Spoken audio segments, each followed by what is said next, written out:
Nah selanjutnya Prof dan Pak Mardi dan Mas Awi, kita akan buka sesi tanya jawab di sini.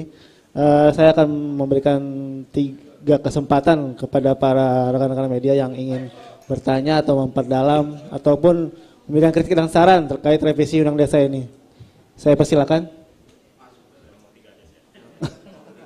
Oh, Kang Asep, Om Freddy. Oke. Oke. Kang Asep dulu ya. Boleh? Maju, silakan. Assalamualaikum warahmatullahi wabarakatuh.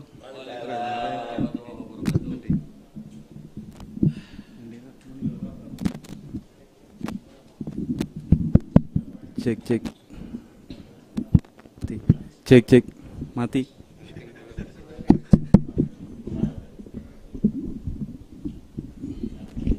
Assalamualaikum warahmatullahi wabarakatuh. Nama saya Asep, Pak, dari lampuhijau.co.id. Yang mau saya tanyakan, tadi saya mungkin sepakat dengan Pak Prof. Jadi intinya kalau mungkin di kepemimpinan itu ya sosok pemimpinnya. Itu yang paling penting, karena dia akan membawahi semuanya, dia akan menjadi nakodanya. Jadi yang saya pengen tanyakan, nanti ada nggak di revisi undang-undang ini untuk mengatur uji kelayakan kepala desa tersebut?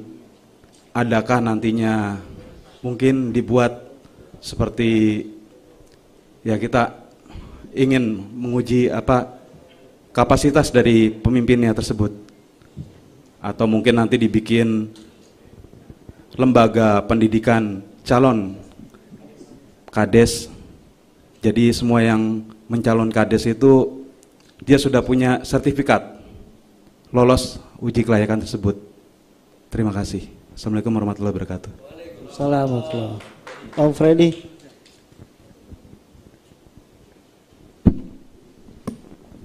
Terima kasih. Saya Freddy dari jpnn.com. Pertama saya langsung ke Prof ya. Saya kira mencermati tadi, seyogyanya catatan Prof mesti diakomodasi oleh tim pansus atau balik Mas Awi. Saya kira hal-hal itu tidak hanya patok pada 2 saja, tetapi lebih komprehensif lagi sejumlah hal tadi. Menyangkut masa jabatan, bulan Februari saya lupa namanya, ada menguji di MK tentang masa jabatan. Yang 6 tahun menjadi 5 tahun waktu itu pemohonnya. Tetapi dalam perkembangan dari balik sekarang kan berkembang menjadi 9 tahun untuk 2 masa periode. Apakah mungkin Prof atau barangkali 3 narasumber merespon dalam konteks masa jabatan 6 tahun 1 periode saat ini, sejauh mana efektivitas dari penggunaan anggaran desa yang relatif cukup besar misalnya untuk percepatan kesejahteraan masyarakat di tingkat desa. Barangkali mungkin itu dipaparkan dulu, sehingga apa urgensi tentang memperpanjang masa jabatan. Kalau hanya 3 tahun saja misalnya, kalau kepemimpinan itu bagus, saya kira segera juga kesejahteraan masyarakat itu akan bisa terwujud misalnya. Jadi saya belum melihat urgensi 6 tahun menjadi 9 tahun dan kaitan dengan posisi kesejahteraan di masyarakat. Barangkali boleh dielaborasi. Terima kasih. Terima kasih. Pak John.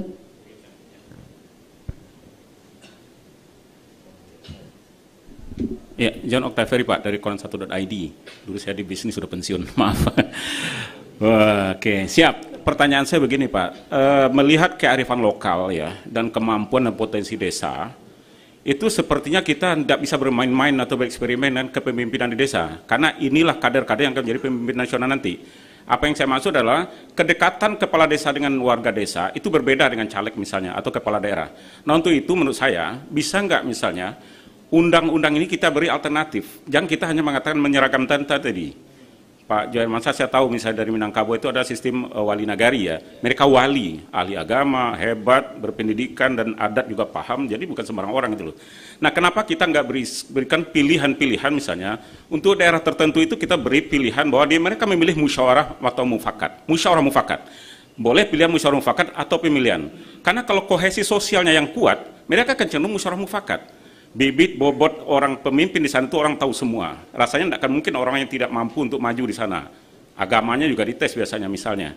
Nah, sehingga dengan dua pilihan ini, Bali misalnya karakter sendiri, misalnya Minangkabau, Sumatera Barat, atau Nias dan sebagainya, mereka punya pilihan-pilihan. Sehingga ini jauh menghemat biaya, menghindari perpecahan, karena kuatnya kohesi sosialnya tadi. Jadi ini beresiko menurut saya. Bisa nggak hal ini dimungkinkan gitu dalam undang-undang ini? Jadi kita ada punya semacam pilihan. Yang kedua, bagaimana strategi kita untuk memisahkan antara pilwana, pemilihan wali nagari atau kepala desa ini dengan unsur politik? Tadi Pak Awe mengatakan ya setiap keputusan DPR ini politis. Artinya RUU desa juga politis. Nah, kepala desa kita sulit dihindari untuk tidak berpolitik. Makanya saya ingin tadi memberi dua pilihan misalnya. Sehingga kalau dengan musyawarah mufakat, orang desanya, orang nagarinya bisa sepakat mengikat aturan di dalamnya bahwa dia tidak boleh berpolitik atau tidak dalam anggota atau kepengurusan partai politik. Sementara kalau standar kita RUU desa yang kita lihat sekarang, saya nggak bisa mengatakan bahwa mereka tidak akan berpolitik. Buktinya mereka demo-demo itu juga bagian dari politik. Nah, untuk itu menurut saya tolong diberi alternatif. Nah, terus yang kedua, saya setuju dengan Pak Jo misalnya, kalau sirkulasi kepemimpinan terlalu lama, ini menghilangkan demokrasi. Karena ada orang bercita-cita ingin jadi kepala desa. Ada, dia hanya tinggal di desa, dia komitmen, mungkin dia keturunan kepala desa juga.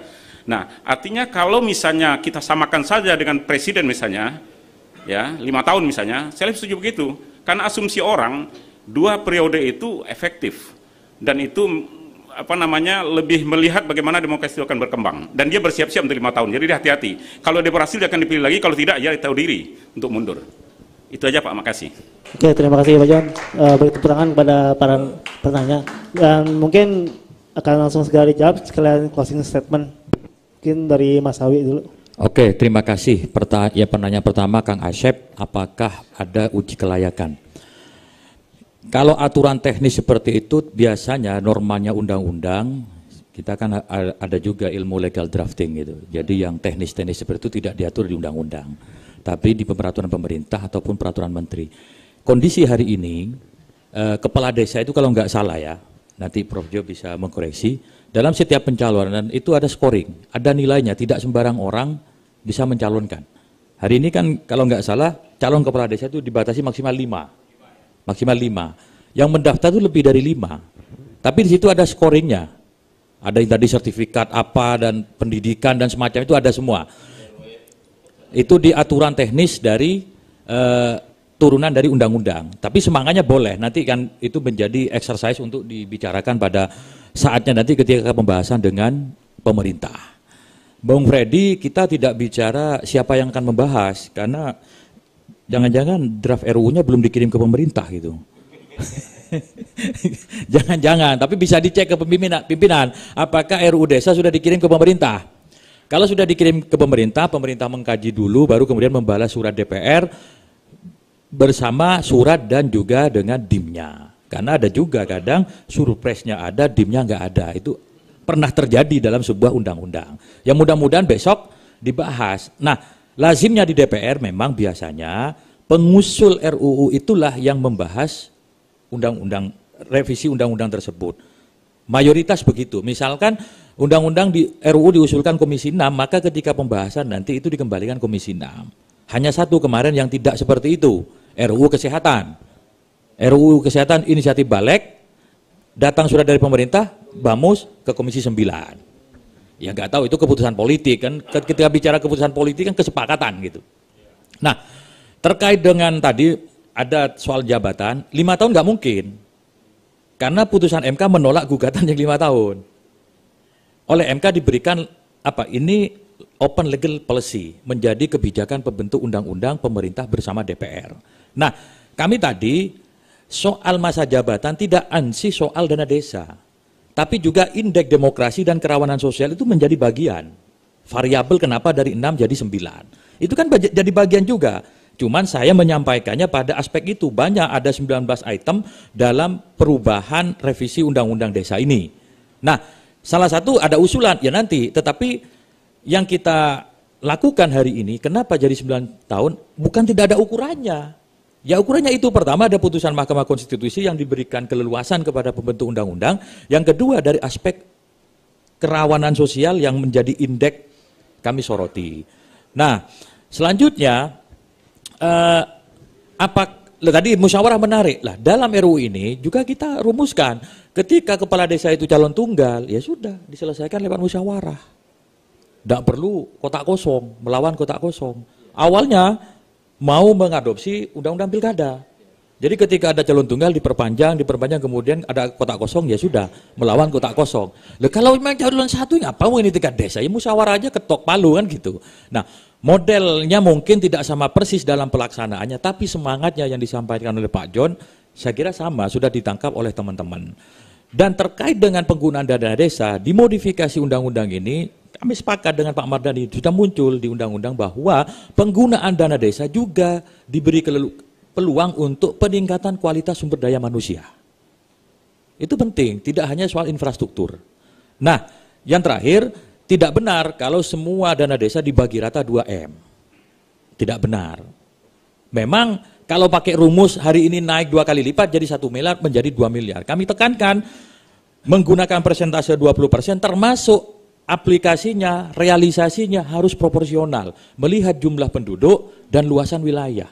Karena tidak adil kalau jumlah penduduk desa yang hanya 500 jiwa mendapatkan 2 miliar dengan di salah satu desa di dapil saya jumlah desanya, jumlah penduduknya 12.000 orang. Sama-sama 2 miliar, nggak adil saya bilang. Jadi harus proporsional dengan jumlah penduduk. Jadi kalau yang kecil dapatnya lebih kecil ya itulah keniscayaan. Seperti kami fraksi di P3 hari ini 19 kursi, dapatnya pimpinan sedikit, ya kita terima kan, itu namanya proporsional. Adil tidak selalu sama rata. Terima kasih. Assalamualaikum warahmatullahi wabarakatuh. Oke, kita Pak Mardhani. Yang pertama harus difahami ini undang-undang inisiatif DPR. Dan nanti pemerintah akan mengkaji. Saya kebetulan Komisi 2 kemarin berbincang sama dengan penerusnya Prof. Jo, Pak Akmal. Mereka betul-betul akan melalui proses yang teknokratis dan masukan-masukan tadi menjadi peluang besar. Ketidakseragaman kita pahami, lama waktu juga ada kajian yang mendalam, besarnya anggaran juga, termasuk prioritas ya. Bagaimana meningkatkan modal sosial, termasuk juga modal finansial di desa untuk mandiri.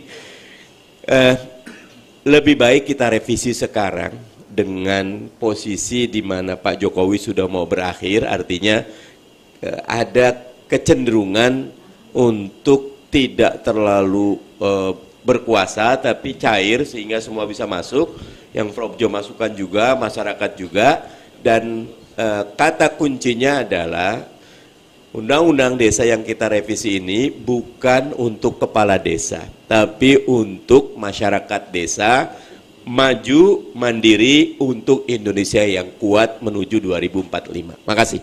Oke, selanjutnya Prof. Jo. Ya, saya kira tadi ada 2 hal yang menarik ya yang mau saya respon. Satu soal teknis, bagaimana Kang Asep ya dalam cara-cara untuk memilih kepala desa, syarat-syarat dan sebagainya. Itu memang nggak muatan undang-undang. Jadi sudah disinggung oleh Mas Awi. Nah itu ada persyaratan sehingga dengan demikian akan tunduk dengan aturan itu. Plus juga sebetulnya, nah ini ada yang kedua nih, bagaimana tradisi yang berlaku di dalam masyarakat, karena otonomi desa ini kan otonomi asli nih.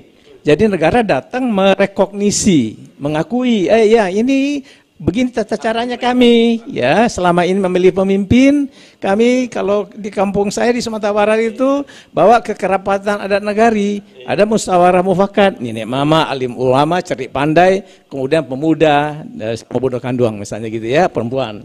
Nah jadi itu yang kurang kita akomodasi. Nah jadi undang-undang kita cenderung kan seragamisasi, uniformitas, kayak pilkada juga sama itu. Pilkada itu kan semuanya langsung, semuanya itu berpasangan. Apa iya harus berpasangan semua? Apa iya harus langsung semua? Nggak dipakai, sesudah itu pecah kongsi. Nah, pecah kongsi pula. Itu kalau bahasa kerennya itu, kita kalau pecah kongsi itu kita sama dia sleeping with the enemy namanya. Ya, sama musuh kita tidur bareng ya kan, matilah kita ya kan, diracunin. Nah jadi saya juga saran nih, baiknya Mas Awi, Bang Dhani, itu buka 2 pintu. Kayak model konstitusi. Undang-undang dasar kan gubernur, bupati, wali kota dipilih secara demokratis. Nah, jadi ada 2 pintu. Daerah-daerah atau desa-desa yang kuat adat dan tradisi masih hidup ya, sepanjang masih berlaku cara pemilihan pimpinan pemerintahannya, maka ikut tradisi itu. Nah, pengaturannya nanti di mana teknis? Itu sesuai dengan daerah masing-masing. Kan nggak bisa kita ngatur nasional. Nah, tapi yang tidak ada lagi maka berlaku aturan undang-undang secara nasional, yaitu langsung. Nah, oke. Yang bukan pengaturan teknisnya di mana? Sebetulnya sudah ada tradisi kita dulu di Undang-Undang 2299, pengaturan-pengaturan yang menyangkut dengan soal-soal otonomi asli ada di dalam peraturan daerah kabupaten masing-masing. Karena yang tahu, yang cocok keadaan masing-masing itu adalah kabupaten. Jadi Kabupaten Agam misalnya, mungkin Kabupaten Sulawesi Selatan kalau di kampung saya, dan lain-lain tempat, maka itu dia bikin perda. Kami di sini yang memilih caranya gini, dengan musyawarah mufakat melalui lembaga kerapatan yang disebut dengan kerapatan adat nagari. Monggo, gitu ya, negara mengakui sebagai rekognisi, sehingga juga beragam Indonesia ini, nggak bisa Indonesia yang gede kayak gini sama Merauke, kita taruh Indonesia ini satu di Sabang itu di London, yang sementara Papua itu ada di Istanbul, Turki kan, nah gede banget, nggak bisa juga main seragam-seragaman. Mungkin akan lebih baik kita mengadopsi pola-pola seperti itu. Nah, ini ada juga ruang. Jadi ini bisa men-trigger nih RU-nya kawan-kawan Dewan untuk pemerintah menjadi berpikir berkali-kali lagi apa yang harus dibetulin lagi, diperbaiki dari desa kita untuk keserahnya rakyat desa. Gitu Bang. Oke. Tepuk tangan semuanya.